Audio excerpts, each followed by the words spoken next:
Bigfoot in Texas? Yep, that's what I said.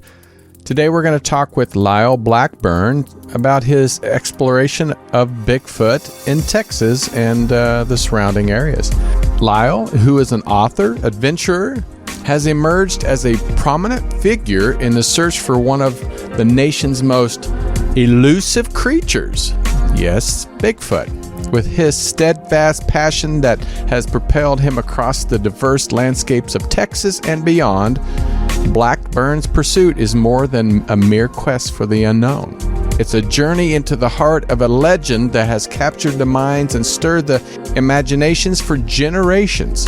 His work not only challenges the boundaries of the known world, but also invites us to consider the possibilities that lie just beyond the edge of our understanding. As a guide, storyteller, and relentless hunter of truths, Mr. Blackburn's exploration of Bigfoot phenomenon offers a fascinating glimpse into the enduring mysteries that continue to haunt the wild places of America. I'm Tony Sweet with Truth Be Told. Please welcome to the Truth Be Told studios for the first time, author and Bigfoot hunter, Lyle Blackburn. Lyle, hey, how are you? Hey, I'm good. Well, I'm excited to have you here. Looks like you're starting to, me too, starting to join the Bigfoot race. You know, we're getting our whiskers in.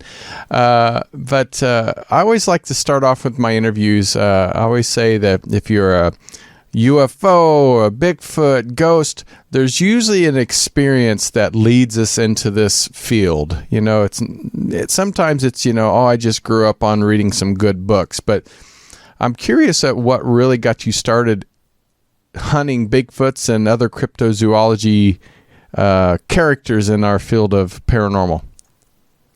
For me, it was a couple of catalysts that propelled me to, eventually do serious research and write the books.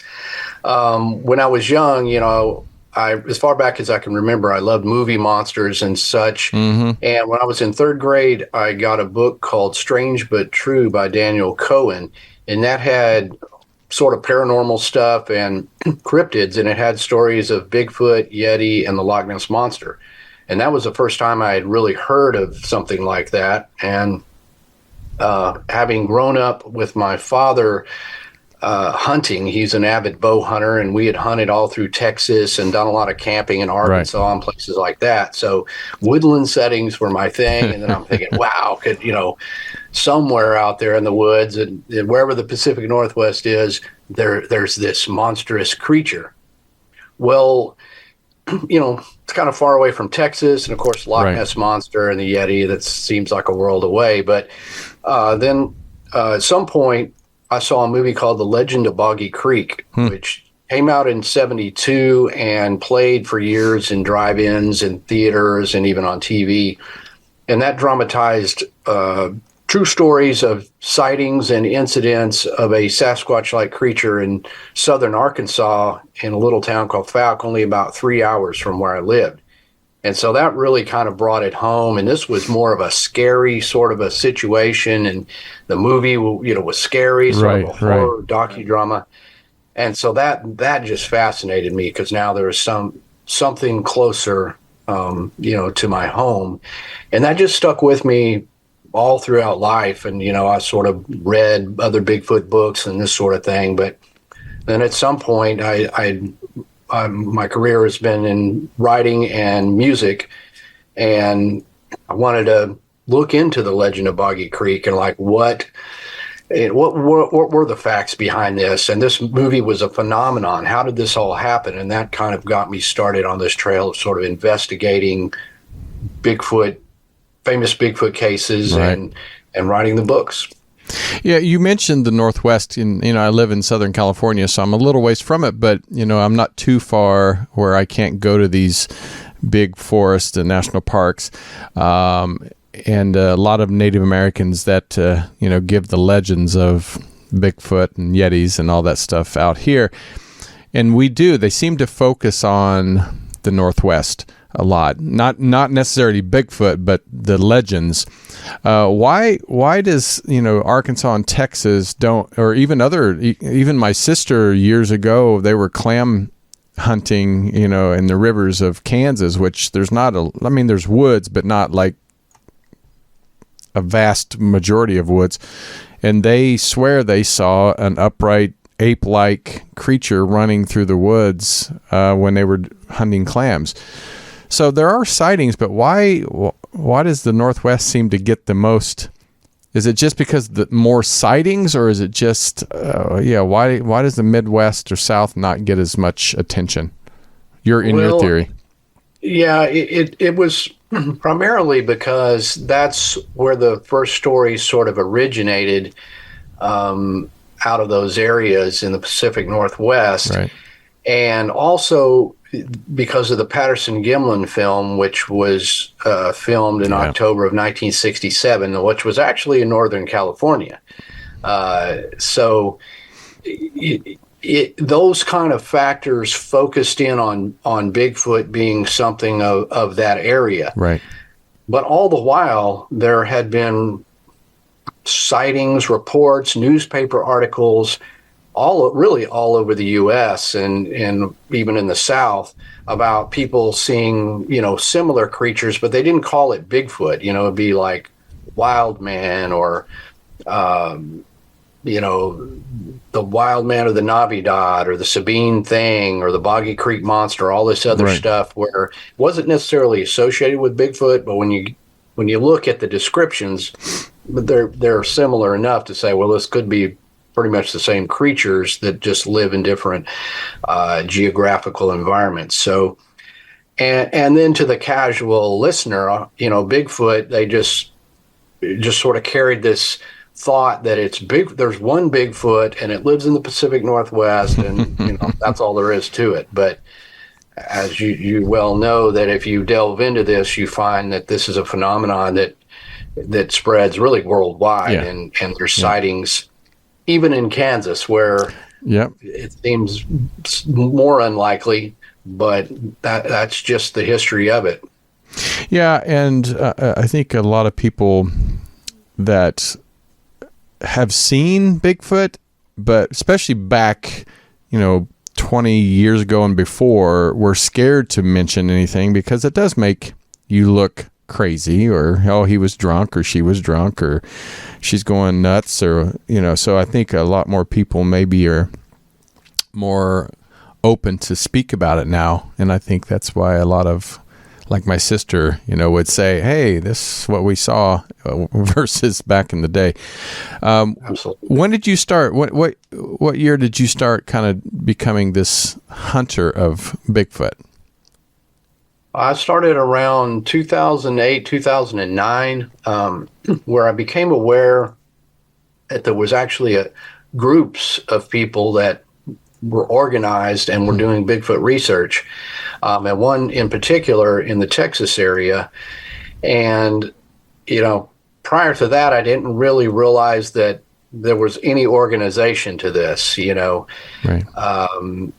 And so I ended up meeting some of those guys, and there was a Bigfoot conference, and I went to that, and I was like, wow, this is like everybody knew the legend of Boggy Creek. It's like, this is a big deal. And I'm like, wow, there's other people that still remember this, and it's a big deal. And so just around that time is when I decided to, like, well, I'm going to, start looking into this. And I went out in the field with these guys and kind of got the lay of the land as far as what was got up to speed on Bigfoot research. And then as well, sort of that investigative journalistic approach to, well, I'm going to specifically look in the Boggy Creek, Fouke, Arkansas area. So prior to that, it was, just sort of like armchair reading, and that was at best, Yeah, and I think a lot of people, when they get interested in this, and people, in the UFO, they join MUFON, and there's other organizations for cryptozoology. When was that first time that you went out pretty much solo, and what was that like for the first time? Because I mean, it can be a little, it's exciting, but a little scary because you want to see one, but it's like, do I really want to meet one face to face when he's, 8 feet, 9, however tall they are? What was your approach to that? Yeah, certainly. I mean, especially after you've soaked up so many stories and it's one thing to read an encounter on the internet, but to have spoken to people who have sightings, and now it's, that's in your head. It's like the possibility of seeing one of these seems close. And so other than some group activities in Texas, once I started going into the Boggy Creek area, which is a very rugged, swampy, really a spooky place, and it's still today a lot like it was in the 70s. It's the Sulphur River bottoms that you can't do a lot of development. There's miles and miles of just cypress trees and briny water and all sorts of thing. And when you get out there, I went, and I don't go out in big expeditions and all this stuff. It was usually me and maybe one other guy. And we would go and camp in these environments and walk around at night, or just sort of getting out there into the location where the possibility of finding evidence or a track or even seeing one was possible. So having grown up as a hunter and all that with my father, I was, I'm very comfortable in the outdoors, but there have been times when under the moonlight, we have no lights, we're walking through the woods and you hear something howl at you, or we've found this what pretty much looked like a footprint coming across this little trail. Then you kind of think, okay, wait a minute, what am I doing out here? Right. It's like, do I turn around and it's standing right there? If I see it, what am I going to do? So that was sort of a realization of, wow, this can be kind of spooky. And that leads a question to maybe a lot of people that are just starting, and there, like you said, there is this excitement about it, but what do you take for safety measures? Because a lot of times you're going at dark, at night, you're going into, wooded area. What is the safety measures of going into these places for you? Well, up and above the fact that you may see, some unknown creature, which may or may not be aggressive, right. You got to be aware of the other pitfalls that are out there. If you're going into deep woods, you need to know where you're going. Mm-hmm. Somebody else needs to know where you're going. You need the right gear. A lot of places we go down here there's a lot of venomous snakes, cottonmouths and stuff. So we have, snake boots that we wear. And, we have a lot of wild hogs down here that are, they can be very aggressive. Vicious, if they feel threatened, and there is a lot of them. There's alligators. I nearly walked up on a full-size gator once. Oh, my God. So, knowing where you're going and being prepared in a survival type environment, if you're really going deep. And, I carry a sidearm, which, it's not for cryptids. It's for, unexpected encounters with, a mountain lion or a boar or something. So, you got to think about those kind of things more than potentially getting, attacked by a Bigfoot. I mean, not to say that can't happen, but seems few and far between.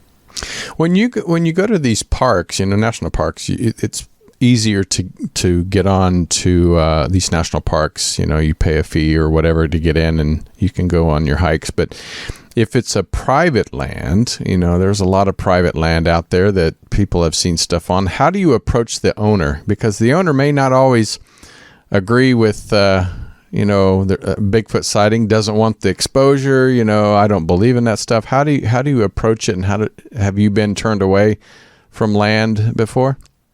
That's certainly a challenge. I mean, because there's so much private property that it's one thing to go into state parks, national parks, usually we do wildlife management areas. I mean, state parks are typically have a lot too many people, families, and stuff. They're just too populated. But the private land is hit or miss. If there's some reason we need to access that, I mean, you can knock on doors. Or if it's a report by someone who lives on some land like that, they'll give us access. Or if you know people in the area, they can introduce you or allow you. So sometimes we've gotten access to private properties, and it's hard because you can't just wander the woods necessarily at will, and you also got to watch out. Like there's an area in Oklahoma called the Ouachita Mountains where there's some very credible Bigfoot sightings, and most people don't associate Oklahoma with Bigfoot either. But up in there, you actually have to watch out for people who are growing crops that they're protective of. Not to single out Oklahoma, this can be anywhere, but you really got to watch out because there is a lot of dangers out there if you don't know what property you are on. Yeah, my brother, he's about 7 years older than I am, and he's more of the adventurer where he'll go out. He's getting older now. He's in his 60s now, but he used to go to the mountains and just live for months. I mean, in a tent or whatever. And he said one time, I think it was in New Mexico or somewhere, where he walks out on this open field and it was like, uh-oh. And it was a whole pot. It was pot. And here come this truck with the guns. And they're like, hey, what are you doing here? He said he was lucky he actually got out of there because, that was, at the time it was, I think it probably still is illegal there, but I was like, oh, that would be scary. That, and those are the things that are more worrisome, obviously, as I said, than actual cryptids.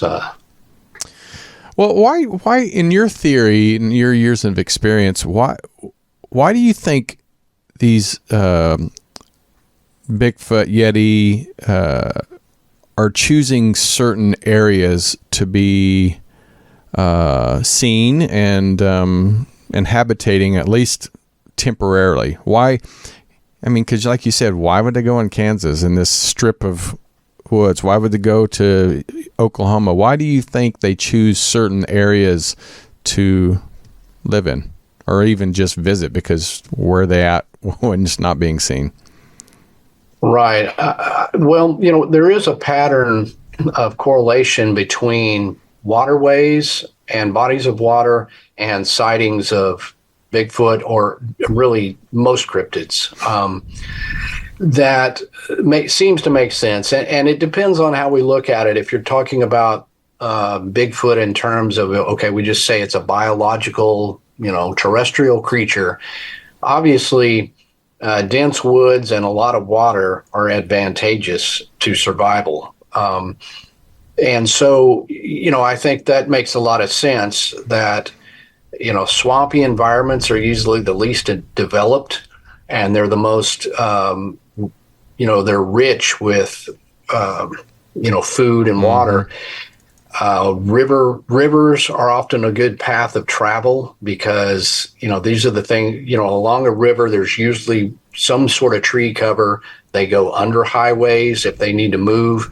I think that like any other large sort of predatory animal, if you will, they would need to move, to keep a population going. They sort of like a lone male will travel some distance and sort of that.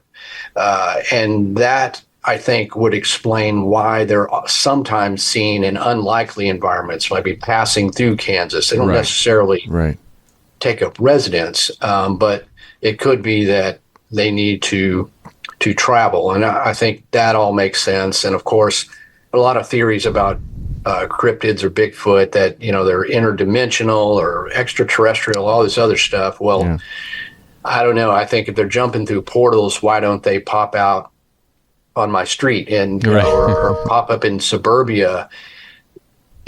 There seems to be a solid correlation between where these creatures are seen and environments that would support a large, or a large creature and a small population of these, like the Sulphur River bottoms in Arkansas, or Right.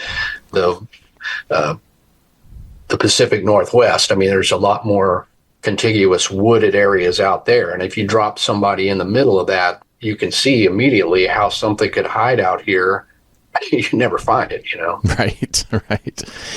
Well, I know a lot of people that I speak to that are not experts, or they're like, Bigfoot, or is there evidence, and what's the credibility, and Texas is huge. It's a huge state, but what criteria do you determine the credibility of these encounters, and what are some of the compelling evidence that you've discovered when you go out on these assignments? Well, some of it comes with just experience and a sense of people themselves, and you have to remain skeptical and balanced. I mean, Right, I right. want these things to exist like the next person, but I don't want to be gullible, and it doesn't, and just because every reporter, every person that says they saw one, it doesn't mean that they're not there. I mean, because there is a core of reports that are very credible and very solid. I just get a sense of it, and after you've interviewed hundreds of people, you can kind of tell the ones that this is a little too much, or this, you've seen every phenomenon, and you can go to a state park and see 2 or 3 Bigfoots every weekend, that kind of thing where, I don't know about that. Right, right. Versus somebody who, you can meet with in person, and especially my favorite witnesses are the ones that didn't start with a preconceived belief in Bigfoot. Right. In fact, thought it was silly or whatever, and never believed in it. And suddenly they're standing there in full view of something they can't quite explain. That to me, that's credible, because they don't. If Bigfoot researchers go out, I mean, we got Bigfoot on the brain, Right. Every shadow might be a Bigfoot, whereas somebody else is going to be more discerning, especially if they don't believe in it. So those are credible witnesses, people who are from all walks of life. And that's another thing. I mean, how observant are they? How articulate are they? All those factors go in, just like with a police investigation. Right. I'm sure detectives, after some amount of time, can very instinctually tell when somebody's expanding the truth, or Right. or just totally A fabricating. fishtail. Same kind of deal. Yeah. And so those are the credible thing. So over the years, there's been a number of pieces of evidence, mostly in terms of footprints that have been found or cast, occasionally some hair, and then just the witnesses themselves. Even though anecdotal evidence is Mm-hmm. very faulty and wouldn't even stand up in court a lot of times. But there are those witnesses where you meet, and you may even meet their family and get a better picture of this person and what they're telling you. And what they saw was close enough to where there's really they either saw it or they didn't. And those are the ones where you're like, okay, even if you throw out all the others, what this person saw, I can't explain. And there's something to this phenomenon that makes it worthy of continued investigation. You mentioned hair. I always found that fascinating, because even I've talked to people about the elongated skulls in Peru, and that have had hair still left on some of the skulls where they did DNA test. Have you or anybody that around you done any type of DNA test for some of these hair, and what was some of the conclusions on that? Some of my associates that have access to scientific methods have done some tests on hair. There's usually a few typical things that, as far as the results, Mm-hmm. a lot of times it turns up as bear. And that understandably so. Right. Because a lot of these samples are taken from places where there's not a real heavy bear population, especially down here, but there could be bears. And when you find that, you don't know the difference between Sasquatch and bear. It doesn't look human. And sometimes it does turn up as human, which is weird. I mean, that is kind of weird. If you find a clump of hair in the woods, like, was this person cutting his hair? And I'm not talking about one strand. I'm talking about a clump. I saw a long clump. Occasionally people have submitted horse hair, but then there's that element where it comes up unknown, and the elements of the strands may resemble human or primate, but are not either one. And the problem with identifying something like Sasquatch hair is we don't have a typed specimen. Right. We don't have nothing to an compare example it to. on what we know it is to then say, oh yeah, this looks just like it. All that you can really say is it's undetermined or unknown. And I mean, if you eliminate most other animals it could be, you kind of just say, well, this very well could be from a Bigfoot. Again, when, growing up in Kansas, there's a lot of folklore from the old cowboy days or the native tribes that were around in Kansas. Same thing for Oklahoma, Texas, Arkansas. What is your research, and have you, before you go out on these assignments of old folklores of the areas you're going to observe, what is your research on that? Because I think that's pretty fascinating when you hear, because now, it's like TV and stuff kind of, Hollywood adds a little hype to it. But, back in the day, there was just old Cowboy Bob, in 1890 saw a beast in the woods. So, can you talk about the folklore? Kind of like the what is it in Arkansas? Right. And yeah, I love that too, because they don't have any concept of Bigfoot. Right. And a cowboy typically lives in a rural environment and knows that, if they saw a bear, they know a bear. Right. And when they report some anomalous thing like that, well, it walked upright, it was covered in hair like a beast. It wasn't a beast. It wasn't a person. That's very interesting. And you can find stories like that in most areas. I mean, typically when in writing a book, for example, like Beast of Boggy Creek, you do look back and try to find newspaper stories that would support older encounters, because, we would surmise that if they're here now, they should have been here all along, presumably. And if you do find old newspaper articles from the 1800s, which talk about, Cowboy Bob and his buddies lassoing or trying to apprehend some wild man that left huge footprints. I mean, it literally, it's hard to deny that. More coincidental. And then, you can look back with Native American lore as well, and find stories of, hairy giants, forest people, lost giants, or whatever type translation we can find. And of course, those are harder to discern because Native Americans had a lot of stories that involved real animals, but also more mythological things and a mythos of this. So it's hard to tell, but at least we can say they did talk about creatures that we would call Bigfoot. And so that gives you sort of that historical precedence of there has been presumably sightings in these areas. And then as people began to move into the area, such as there in Arkansas on the Sulphur River bottoms, and I looked into the settlements and when this was populated and how people were moving in.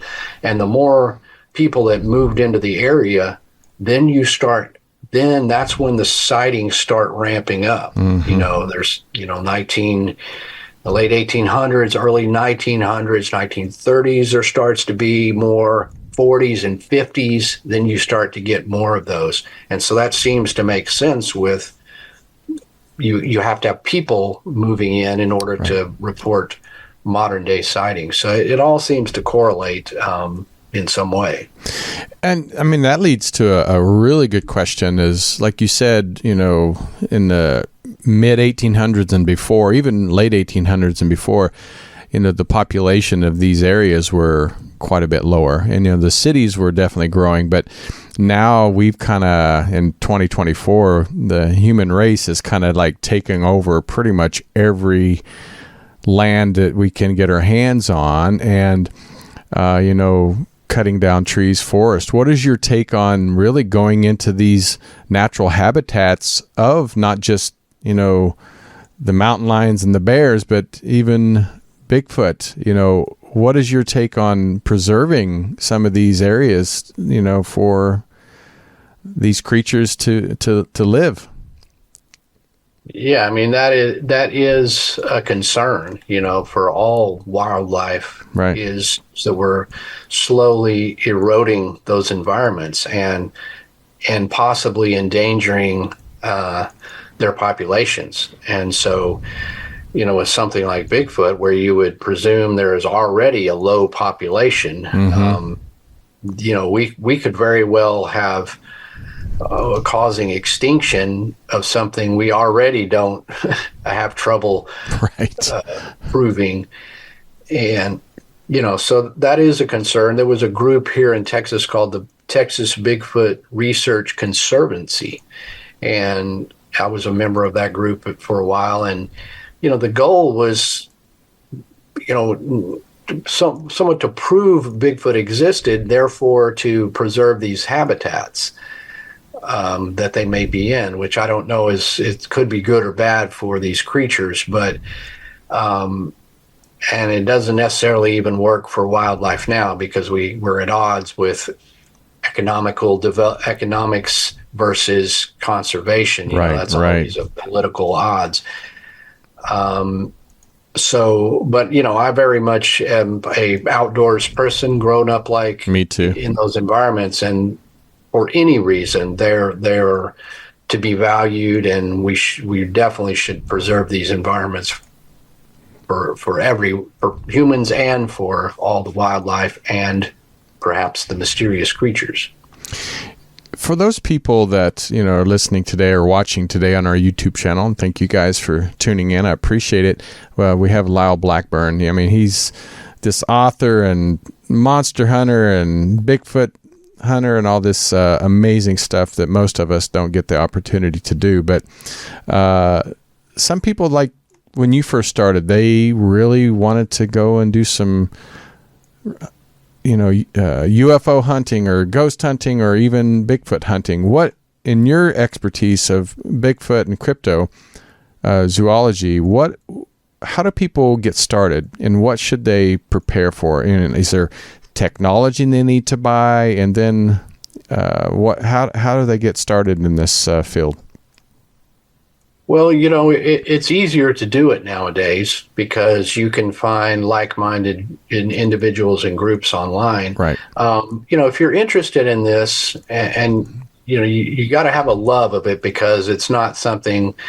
It's going to cost money. If you might need snake boots, and right. you want to get fancy with thermal cameras and other type audio recording devices, you can just go to no limits on what you could do. But the good thing is you can usually find some good stories and places near you that you could investigate, and you could look into,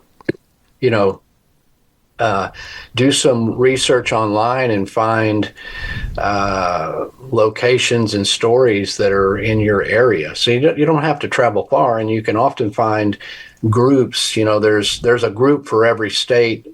Big Arkansas Bigfoot researchers, Michigan Bigfoot researchers. You could join one of those groups and say, hey, I'm interested in this. Do you guys ever go out, or link up with people who've sort of already forged a path there, and you can, or there's Bigfoot conferences all over the U.S. now. I mean, I speak at probably most of them, and early on, I remember there were few and far between. Now there's more than I could possibly accept invitations. So you could go to one of those close to your state, and that kind of thrusts you into this. You can meet people and kind of get a sense of what to do, but really just do some research in your area, and you can get out to, even if it's a state park, you can get out there pretty easily. And what has been I guess I'd say scariest, but your most intense hunt? Can you give us an example before we get out of here? Yeah, there's been a number of times where it's been a little spooky, I suppose. Encounters. There's been things that have howled and stalked us. Sightings of strange things. We found footprints. One of the spookiest times was in the Boggy Creek area, and that's, like I said, very swampy. And myself and another guy would often go up there and camp, and we would take a canoe and paddle through the bayou late at night and get really deep out there in that environment. And we were paddling along this place called Mercer Bayou one evening around midnight. And, there's alligators here. There's all manner of that. The frogs are loud, and there's insects and a lot of that ambiance that you would find in a swamp. And all of a sudden, we hear this howl, a kind of a strange howl echo across the bayou. And we kind of stopped, because when you're paddling and there's the frogs and all that stuff, it's noisy. So we stopped, like, did you hear that? And all the frogs kind of go silent, which is scary. And probably 45 seconds later, it howls again. And I'm like, okay, that's not a coyote. It's not a bird. Other animals, foxes, can make weird noises, all any manner. But myself and my friend had many years of. He was a trapper in Mississippi for a while, so we know our sounds. This sounded unlike anything we'd ever heard. And again, about a minute later, it does it again. And it was probably about, I would say, 75 yards from us, perhaps. And everything was silent. And, the hair stands up on your arms, back of your neck. It was really spooky. And we're like, this literally could be the creature, the alleged Boggy Creek monster. Well, it didn't make any noise after that. So eventually we decided to turn around and paddle back. And now we're kind of excited, and we're talking, paddling. And so we kind of meander back down. And the way the bayou channel is, it sort of snakes around. So it's not like just a straight path. So you kind of weave in and out. We go back down and eventually get to where we were camped, which is really the only high point there is a little hill, and you need to camp high because there's alligators there. And we no sooner we pulled that canoe out and got up on that hill, all of a sudden we hear that same thing howling. Give me the chills. Literally right down there where we pulled the canoe out. And of course, it caught us off guard, and my friend Tom's trying to get the recorder on this time. I just thought, well, what the heck? I got one chance to see what this is. So I grabbed my light and just ran down that hill trying to shine it down there to see if I could see it, because this thing was so close to us. Well, whatever it was took off, and within like less than a minute, it howled again. But it was already maybe 30, 50 yards away. It moved that quick. And then it moved again into the distance and howled. And that's the last time we heard it. So I didn't see it. But the scary part is I'm like, hey, man, I don't know if that thing heard us and followed us down that bayou. Oh my but God. I mean, it seemed to have stalked us, I guess, because, the canoe moved slowly and Right. it could have easily just followed us down there. So that was pretty scary. I remember in the 80s when Eddie Murphy, when he was doing his stand-up, he talked about the difference between white people and black people. They say a white person walks into a haunted house and it goes, "Get out." And we're like, "Oh, who's that?" We start walking up the stairs and the black people are like, "Get the out of here." I'm like, I don't know what it is that we're just like a curious cat. We go towards stuff and want to find out what it is. But I mean, I have walked in houses or even forest where I get goosebumps before I even start a hike, and I feel like something's like watching me. So and especially at going at like midnight or something, because I remember when I was a kid, oh my God, we used to go raccoon hunting, and I was a kid, so there was a pile of logs. They had cut down the trees and piled the logs, and the dogs come circle this pile of logs, and my dad said, "Hey, get up there and jump on top of the pile and scare the raccoon out of there." And I'm like, okay. And so I get up and it was pitch black. And so I have my little flashlight and I'm jumping. All of a sudden that thing comes right at me, and then everybody takes off and leaves me on the pile of woods or on the pile of the wood. So I know how scary it can be at night, and even in Kansas, out in the middle of nowhere. So I give you kudos for being able to do that and not run to the truck and get out of there. Yeah, we stayed there all night. I mean, it's like, it's like, well, that's what we're here for, right? Right, and, we're going to see it through. But yeah, I mean, and those raccoons can be aggressive. Oh, they no. Come at you, you think they're little furry fur balls. Oh, no. They're real cute and all that. But man, and that's just a little... So I'm sure you've seen it. Well, they'll drown a dog if they're in the river. I've seen this one. We had to go drag the dog out because this thing was like pushing him under. It's like, so couldn't you imagine a big old Bigfoot trying to protect him and his if he had youngins around. So, well, I know you say you speak a lot around the country. Is there any places you're going to be speaking soon where people can come see you? Yeah, I've got a lot lined up this year. Let's see, in mid-April, April 13th, I believe, I'll be in North Carolina at this event called Encounter Quest. And then last week in April, I'll be at the Fouke Monster Festival. Oh, nice. In Fouke, Arkansas, in the Boggy Creek area. And we do that event every year, and a lot of people show up, and it's a fun time. And many more. I'll be at Smoky Mountain Bigfoot Conference this summer, Hocking Hills, Ohio. And there's a list of all those on my lyleblackburn.com website. So, again, that's a great place if you're interested in cryptids.